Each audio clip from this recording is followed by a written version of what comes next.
Here we are, everybody. Welcome. Very glad that we're all here together. Beautiful day here in the Pacific Northwest. We're kind of wishing it would rain. That's how we roll here. But other than that, gosh, gorgeous.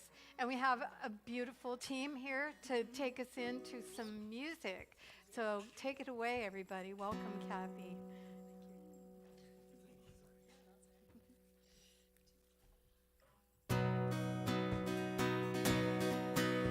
We're going to wake you all up this morning. If you want to stand, if you can, and welcome this day together. Instrument of peace.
For being here today.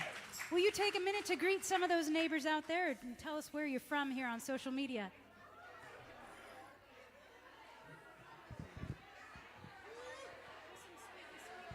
Yeah, I know. I'm like trying to stay in a spot. I know. I think it works better for some reason. I agree. Yeah.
right place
is welcome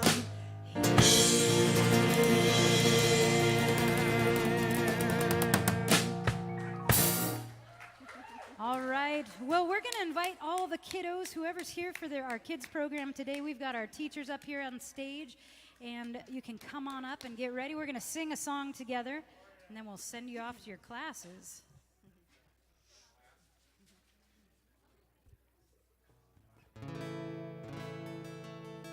Please do sing along with this one. It's a lot of fun. Hooray for the world, I'm glad to be on it. Hooray for the world, I'm glad to be on it. Hooray for the world, it's a special place. We got Mother Nature and the human race. The world's got trees and bumblebees, rivers and lakes and the open seas, mountains and valleys and the animals too, and a sun that shines on me and you. Hooray for the world, I'm glad to be on it. Hooray for the world, I'm glad to be on it. Hooray for the world, it's a special place. We got Mother Nature and the human race. Got Mother Nature and the human race. You all have a great time with your program today, and we'll see you after service.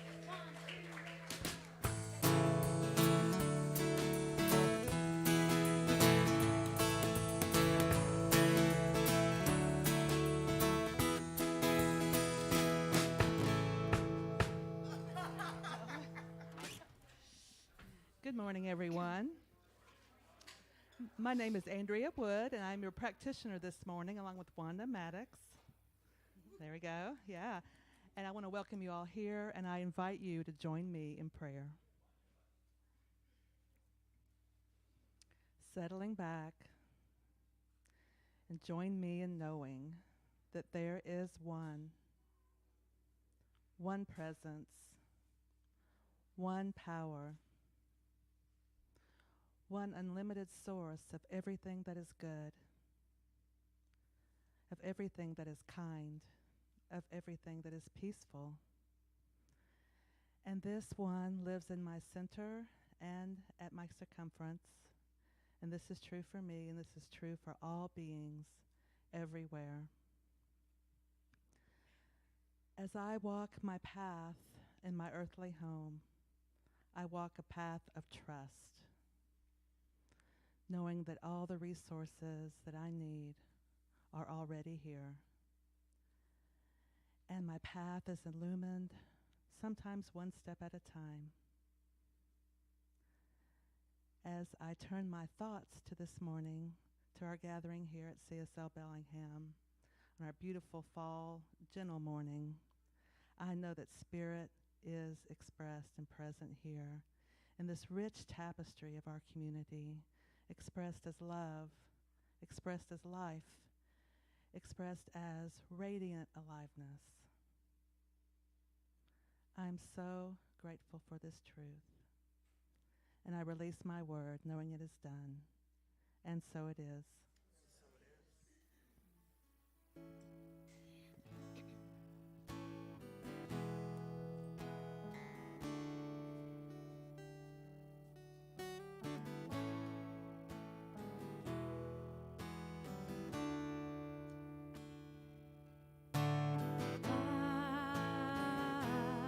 I surrender. I trust and I know as I surrender, I fall into the arms of love. Let's sing, I surrender. I surrender. I trust and I know as I surrender, I fall into the arms of love. I surrender. I trust and I know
Yes, let love be our legacy.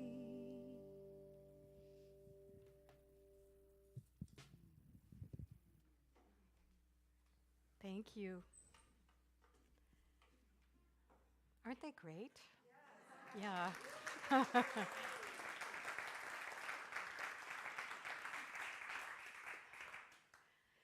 Well, so our theme for the entire year has been grounded in spirit. And the theme that we started October with was the places that scare you, which is always a favorite topic of mine. For many reasons, Halloween's one of my favorite holidays, but also fear is one of those primitive, primordial experiences that every human being has. Am I right? Yeah, I mean, we can work with it, we can move more and more into a position of trust, but every once in a while, like on this trip we were on, it comes up. And so I wanted to give you a little bit, I've been requested to talk a little bit about the Portuguese trip, but I'm going to talk about actually the topic, which is fearlessness in difficult times. So I can now understand why sleep deprivation is an instrument of torture. Intense, very intense to fly from Seattle. Well, we actually started here with a shuttle ride down to Seattle and then flew all night and into the day until we got to Paris, which was a madhouse, and we had to go through 2 long lines. We lost Daniel, my son. They shuttled him to a different line, out of sight.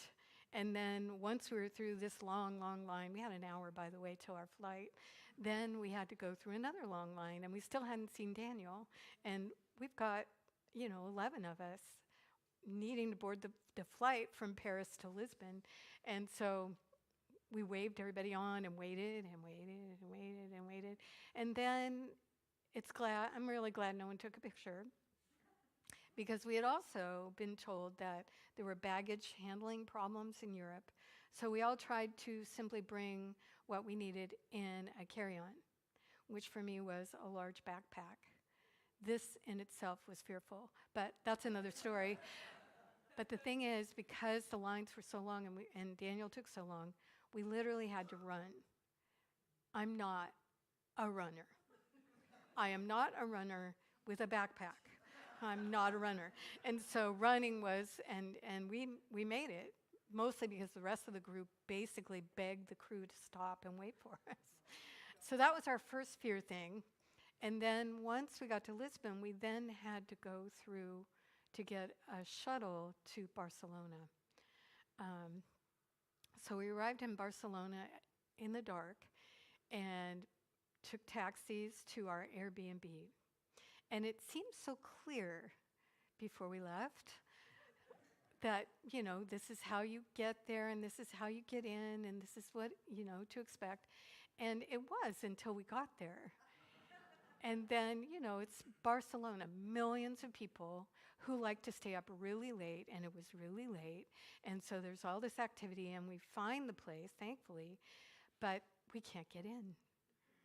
It's, the person on the other exchange on the phone is saying, well, I buzzed you in. And we're like, well, it's not opening. So she resorted to something that when people get afraid, they do. Maybe you do this.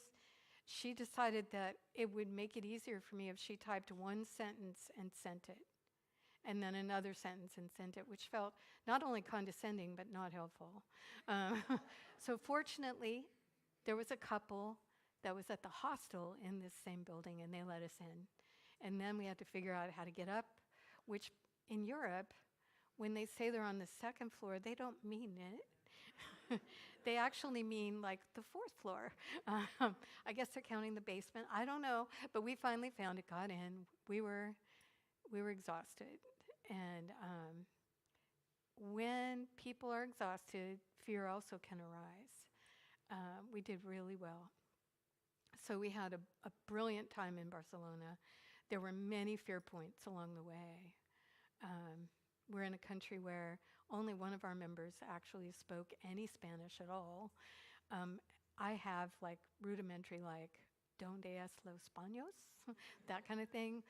So we were, walking amid a culture that we didn't know with a language that most of us didn't speak. And walking was the key there. We hit all the Gaudi sites. If you haven't heard of Gaudi, look him up. Incredible. So that was Barcelona, and we were there for 3 days. And then I noticed in myself that I was very excited to finally be flying back to Portugal. And we flew to Porto in the north to join the actual tour. Why was I excited? Because it wouldn't be my responsibility anymore to figure things out.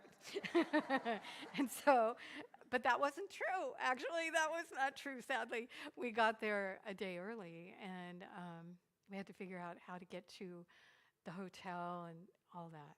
So I'll tell you more about it, but basically what I wanted to talk about today was how important it is to take the spiritual life that I think you all are interested in, or you wouldn't be sitting here or listening, and really use it as a tool for self-awakening and self-reflection.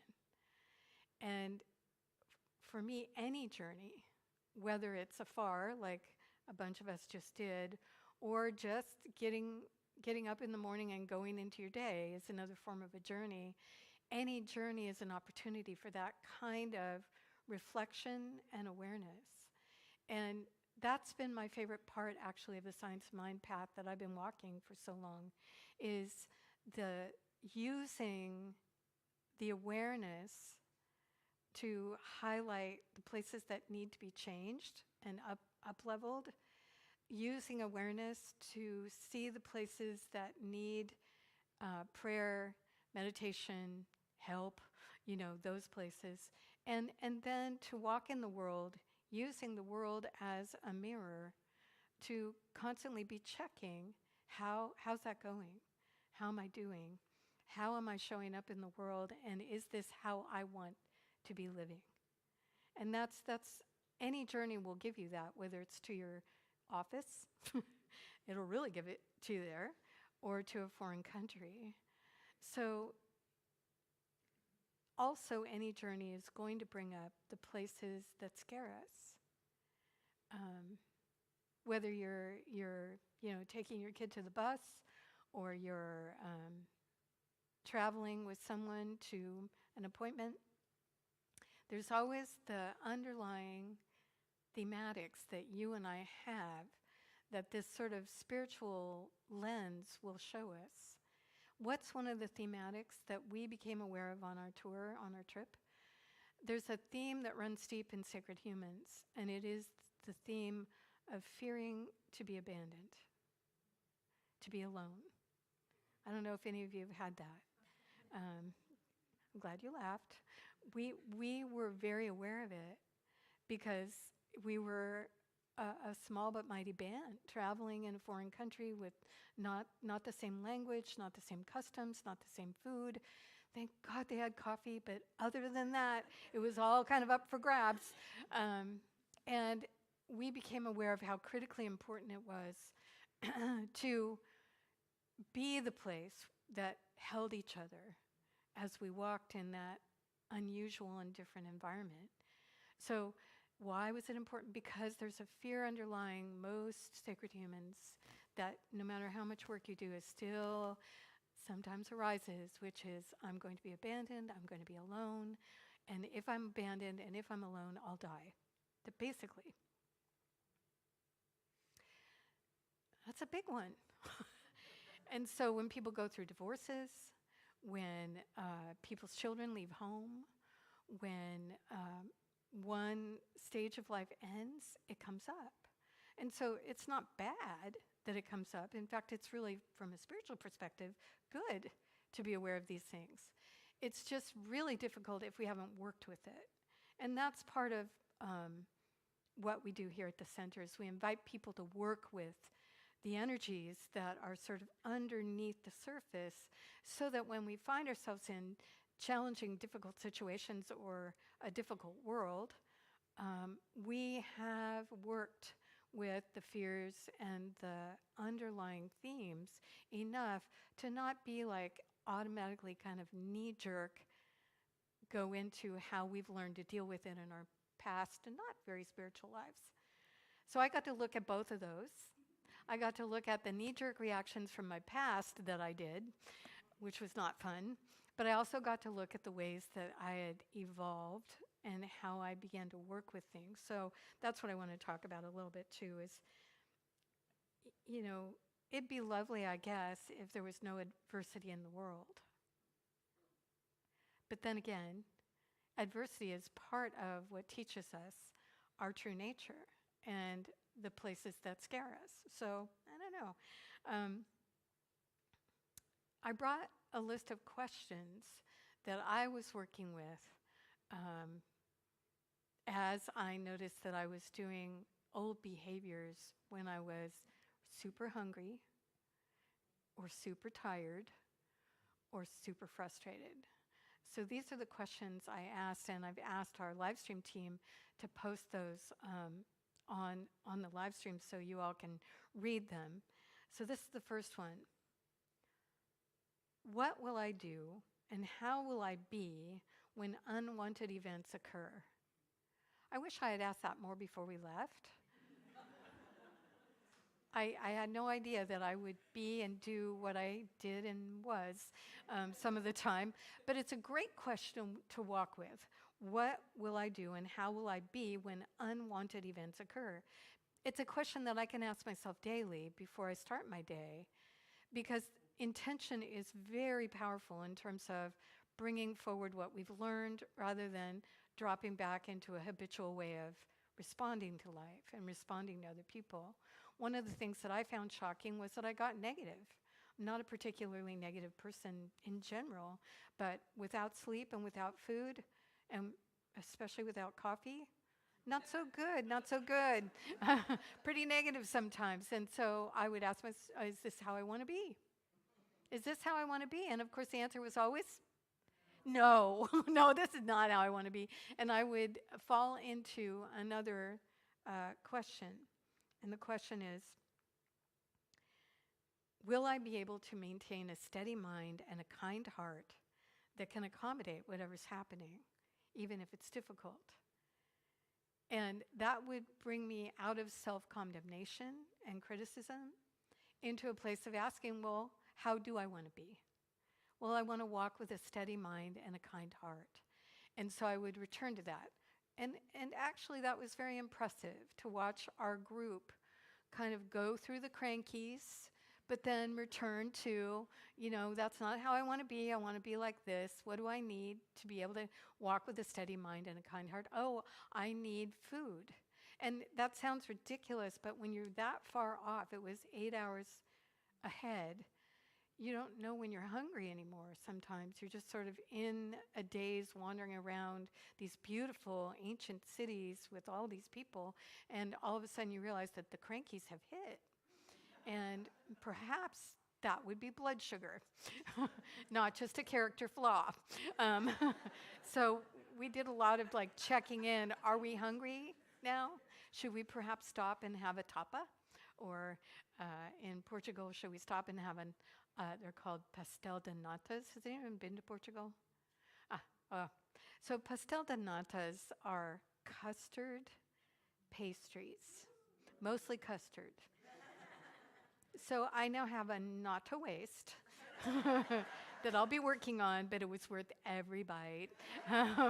They serve pastel de natas for breakfast, lunch, and dinner, and any other time you want. And we certainly indulged, all of us. There were a few of us that indulged more than others, naming no names. So as you and I walk in this world that we're very familiar with, asking the question, will I be able to maintain a steady mind and a kind heart, is actually a question that I want to take to you as you're sitting here in this lovely place without jet lag and your normal schedule, and remind you perhaps that one of the goals of the spiritual path is illumination, awakening. And that a question like this, will I be able to maintain a steady mind and a kind heart, is a question that every bodhisattva, meaning someone who has been illumined, asks themselves. And so just in asking the question, you've taken yourself to the next level of awakening. You're willing to look at, from a different level, your behavior, your thoughts, and how you're moving in the world to bring yourself to a better place, a richer, more fulsome experience of your true self. So it's a great question. Often, the answer to will I be able to maintain a steady mind and a kind heart, that it can accommodate anything that arises and therefore benefit myself and others, is a question that the answer is no. I can't maintain a steady mind here or a kind heart. And I had that experience.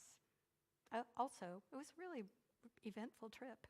On our last day, we decided that we would go to the airport. Well, we actually got dropped off at the airport. We had a whole day in Lisbon and a night. But we thought we'd go into the airport and get our boarding passes so that we didn't have to deal with that at 3:30 in the morning, which was when we were going to be leaving Lisbon. And so we went in thinking, oh, piece of cake, we do this at home, right? You know, no problem. Except that we were there at 9 o'clock in the morning with about 1 million other people, and we didn't know where to go. And so we're wandering around up and down escalators and following different people that we figured knew. And we finally got to this place where we actually thought, okay, now we can get our boarding passes, but there were no people, there were just machines. I have a mixed relationship with machines. I love them, and actually I have a specialty in praying for machines. But that specialty left me long into the trip. So we walked up to a machine, and the first person who filled out copious amounts of information on this machine got their boarding pass. Slam dunk, great, we're on it. So at that point, the group said, well, there's 3 other machines, let's, divide and conquer. So we went over to another machine, and I had watched everybody doing their thing, so I'm over there doing the same thing, and the machine is like, nope. And I'm like, no. So it started over, did it again, and it said, okay, yeah, and did it for Joe, and did it for Daniel. So there's 3 of us in this party, so we do all of it, and it spits out the boarding passes with nothing on it. Except sort of illegible, the printer went out, the ink. Which at that point, had I been in my steady mind and kind heart, I probably would have done something different. But instead, I raged at the machine for a minute, and then I decided the best strategy would be to go back to the service desk where there was a person hiding behind a computer and ask him to reprint the boarding passes. Seems logical, right? No. Got there, and he said, no, you can't check in until tomorrow. I said, I know, but I would like to have my boarding pass now. You can't check in until tomorrow. I know. And at the 3rd, you can't check in, I just left. And so then we went to a guy at the gate and said, we would like to reprint our boarding pass. You can't check in until tomorrow. And mind you, all 9 other people had their boarding passes. So we finally brought one of our people up to the guy. He kept saying, no, you can't have, and said, but they did. And this is where the language barrier, and also we were wearing masks, and by now my eyebrows are up here. If he could have seen my face, he would have known it was dangerous. So probably good. Well, we still couldn't get through. So that was when someone else in the group, this is the other point here, community is critical. That's why we're here together. Because someone in the group said, well, why don't you try a different machine? Duh, right? It seems so simple, right? Right? The other machines spit those out. Why didn't we just think of that? But we were tired and we were hungry and we hadn't had coffee. So that worked. And so we all then filed out of the airport. And I mean, at that point, we had had so many experiences of supporting one another that not a single person went, wow, Dr. Andrea, I've never seen you angry. No one said anything.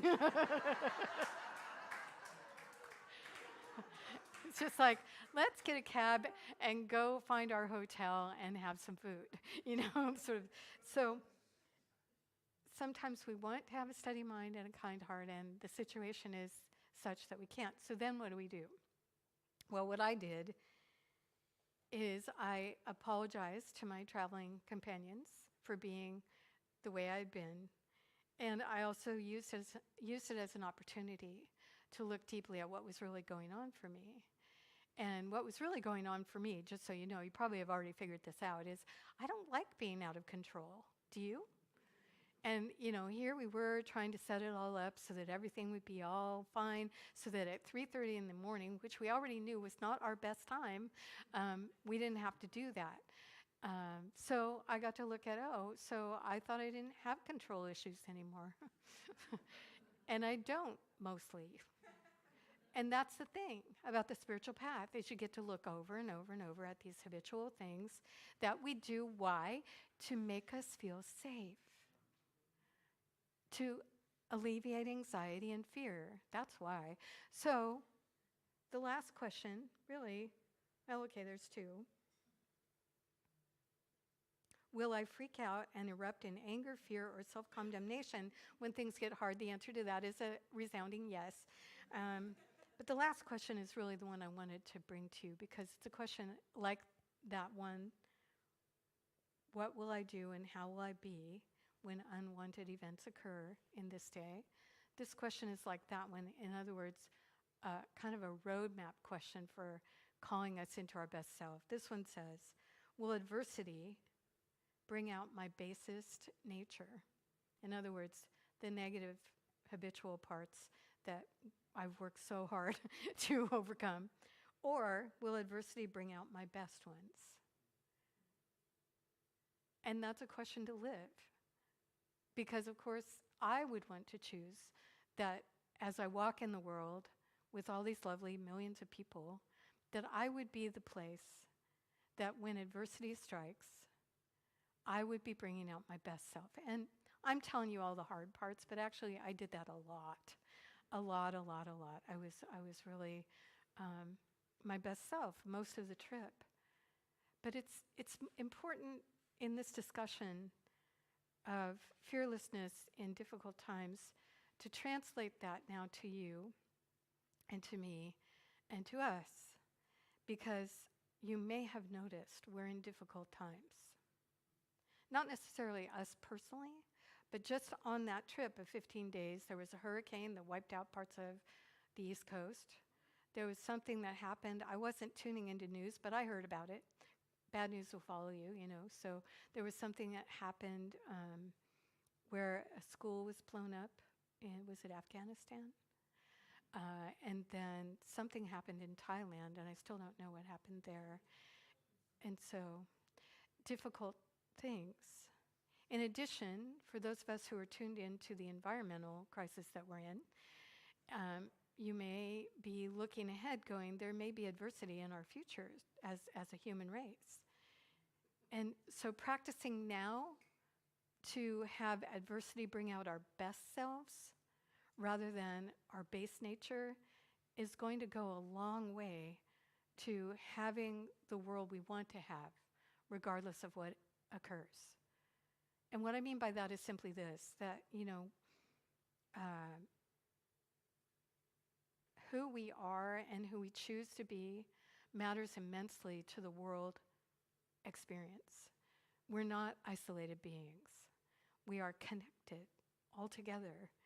And so when a small group of people makes a commitment to walk in the world as their highest self and to ask the kinds of questions that I'm asking you, and to actually literally, when the more negative sides arise, to be aware enough to say, that isn't how I want to be, and I'm going to do what I can do to change that, because that is not helpful to me or anyone else. So in the larger scheme of the lives that we're living all together on the planet, this becomes critically important that spiritual people stand up and bring themselves. And so, of course, the person who talks about this the most is Pema Chodron, who is a Buddhist nun in the Tibetan tradition. And in her book, Welcoming the Unwelcome, I just want to read you this little part. Having asked ourselves these kinds of questions, we can then start using what comes up in our present lives to prepare for the future. From this point on, we can train in staying open and compassionate in whatever difficult circumstances we encounter. Then, if we get to a point where hardships bring out the best in us, we will be of great help to those in whom hardships bring out the worst. If even a small number of people become peaceful warriors in this way, that group will be able to help many, many others just by their example. I believe that's absolutely true. I also have had the direct experience in the last 16 days that it's not easy. And that we need to know where our buttons are, and we need to know who we want to be, and train in that when it's easy. So that when it's hard, we have it in our data bank. I looked at my son when I was going through a particularly hard time, and I said, this is not how I want to be. And he said, yeah, I know. And I said, it's a little hard to feel like I'm digging a well when the house is on fire.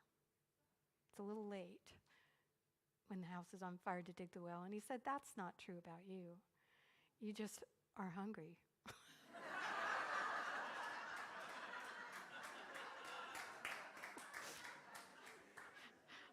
Thank you, Daniel. I really appreciate that. But we have to train when it's easy so that when it's hard, we can rise up.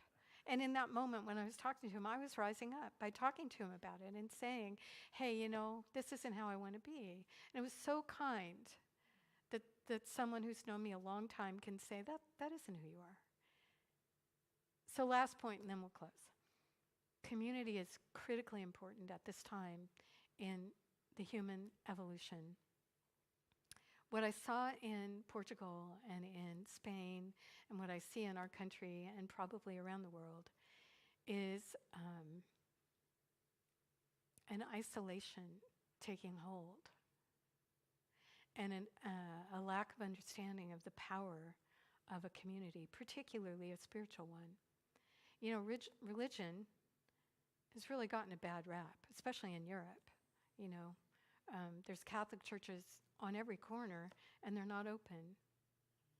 They're closed up. And that made me sad, but I wasn't surprised. It's because, remember the saying, spirituality is the compass and religion is the map? Well, we need to understand that community happens when you and I share a compass, not a map. Because what I've learned, and I bet you have too, or you wouldn't be here, is everybody's map's a little different. The way you want to apply spirituality is not necessarily the way I would. And yet, the fact that we can be a community together, supporting one another, and using the compass is incredibly powerful. So I hope this hasn't been just a travelogue, and that you're taking away some important points. So I'll do a prayer for being our best self.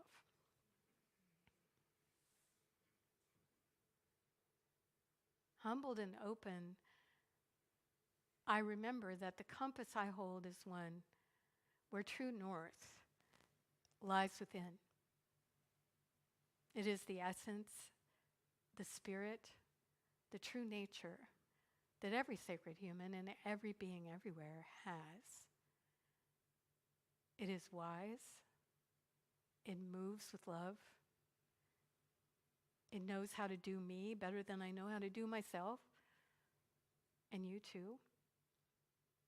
And so I turn to that awareness and call upon the wisdom that is inherent to assist me in being my very best self, in encountering difficult situations, to walk with a steady mind and a kind heart, to utilize even adversity as a way to live more and more deeply the spiritual life, to offer the best that I am and the best that I have in as many situations as I possibly can, and to do this more and more fully.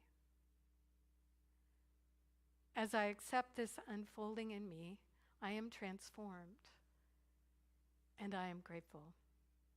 Please say with me, and so it is. Thank you.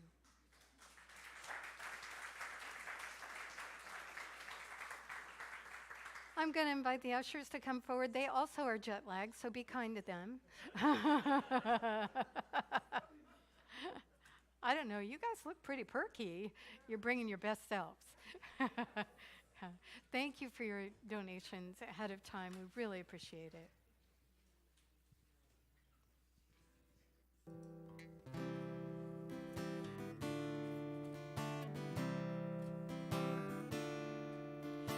All good, holy, holy.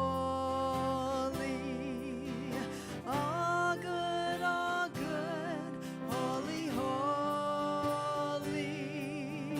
All in my mind, in my heart, in my soul. Let me know all is good, holy, holy. All love, holy, holy. All love, holy, holy. All in my mind, in my heart, in my soul. Let me know all is love, holy, holy. All good, holy, holy. All good, holy, holy. All in my mind, in my heart, in my soul. Let me know all is good, holy, holy. Let me know all is good, holy, holy.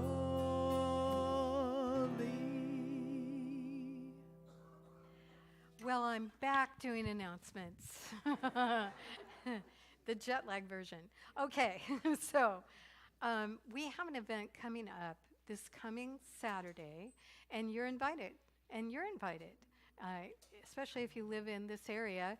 We're having an event that we're calling Welcome to Our Front Porch. And the reason we're calling it that is I was actually talking to Robin of the blue hair today. And I was talking about what I've been trying to do as a minister these many years that I've been here. And I said, you know, when I grew up, people still had front porches. And, you know, neighbors would not hesitate if you were out on your porch to come up and sit down and chat, and maybe there'd be some snacks brought out, and there would be the opportunity to really connect. We don't actually have that as much anymore. In some places, not at all. And so I feel like that's incredibly important, to have connection with people. So this community is a front porch. It's a place where we hope that you feel connected and feel like people are seeing you and listening to you, and you're able to be with like-minded others. So Welcome to Our Front Porch is a connection event, meaning it's a real opportunity for all of us to come together, as many as want to, from 10 to noon, to connect. We have a couple of interesting processes that we're going to be doing that'll facilitate connection, and we hope you'll be there. There's no charge, of course. It's just an opportunity to come and be a part. We'd love to know if you're coming, because we want to make sure we have enough chairs set out. So on our website, there's a registration button, and you can go there, click on Welcome to our Front Porch and let us know you're coming. That's this Saturday, 10 o'clock. And if you come a little bit earlier, you'll probably get to hear some of us drumming. The men's circle is meeting today at noon. It's a hybrid event, so those of you on live stream, if you would like to join, there's a Zoom link for that. And for the men in our audience, if you would like to be a part of it, Philip, who's on sound today, can answer any questions you might have. Love to have you be there. It goes from noon to about 1:30. And then the women's group will be meeting next Sunday, and we're going to be shaking it up with a real look at the places that scare us. So that'll be interesting. That also is from noon to 1:30, but the women have decided that we want to have the women's group in person, so that's an in-person only event. I know that many of you have donated coats to the Interfaith Coalition coat drive we have once a year. If you haven't had the chance, tomorrow is your last day to bring them in between 10 and 2 here, and you can bring them to the office, which is off the main parking lot. We're looking for coats for children as well as teenagers and adults, and in really good condition. These coats are part of our connection to working with people experiencing homelessness. So if you haven't gotten to it yet, like I haven't, by all means, bring them in tomorrow. We also are wondering if any of you are free on Thursday, because the Interfaith Coalition is looking for volunteers to help them sort the coats that they've received into sizes and for different, children and women and things like that. If you can volunteer on Thursday the 13th, all you need to do is contact Interfaith Coalition directly, and they'll tell you where to come and what time. We'd love you to be a part of that if you'd like. Now these folks, I don't know if you can see this. This is Reverend Dr. Melissa, and this is Reverend Z. And yes, I'm a fan too. So I'm going down to Reading to help my friend Reverend Sue with the Reading Women's Retreat. She always comes up to help me with the Bellingham one. So the last weekend of October, Melissa and Z are coming, and they are an incredible duo. They bring, for one thing, they're hilariously funny. For another thing, they bring a different voice to our community, but a voice that's full of love and inspiration. And so they're going to be speaking and singing at the Sunday service. But what I especially wanted you to know, and I hope you'll come, because they really are brilliant. They're brilliant, different than Zena, and brilliant, different than me, but brilliant. And I also have a special place in my heart for Melissa, because I was her professor at the Holmes Institute when she was a ministerial student. So I'm happy she's making the trip. They're doing a workshop, and the workshop starts at 12:30. It's 2 hours. Have you ever heard of John Sarno, Dr. John Sarno? How many of you have heard of him? Just a few. Well, I heard of him a few years ago because my sweetheart suffered for decades with back pain. And at some point in the journey of that, we found Dr. Sarno's work, and he has a book called Healing Back Pain. And Joe applied it, and he doesn't have back pain.